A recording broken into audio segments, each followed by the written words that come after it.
નમસ્કાર ખેડૂત મિત્રો, વિડીયોમાં તમારું હાર્દિક સ્વાગત છે। આજે આપણે વિડીયોમાં આજના તાજા ઊંઝા માર્કેટના બજાર ભાવ શું બોલે એના વિશે વાત કરવાના છે। આજે તારીખ 10 છઠ્ઠો મહિનો 2024 વાર થયો બુધવાર મિત્રો।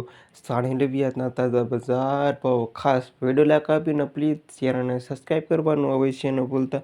અને હવે જાણી લેવી આજના બજાર ભાવ। જીરુનો નીચો ભાવ 3000થી ઊંચો ભાવ 4540 રૂપિયા સુધી। વરિયાળી 1211થી 4721 રૂપિયા સુધી। ઈસબગુલ 2077થી 2754 રૂપિયા સુધી। સરસવ 1400થી 1470 રૂપિયા સુધી। રાયડિયો 830થી 1290 રૂપિયા સુધી। મેથી 760થી 1237 રૂપિયા સુધી। ધાણા 630થી 2560 રૂપિયા સુધી। તલ 1230થી 2519 રૂપિયા સુધી। સુવા 1100 રૂપિયાથી 1626 રૂપિયા સુધી। અને અજમો 840થી 2948 રૂપિયા સુધી। ના હતા ખેડૂત મિત્રો આજના તાજા ઊંઝા માર્કેટના બજાર ભાવ।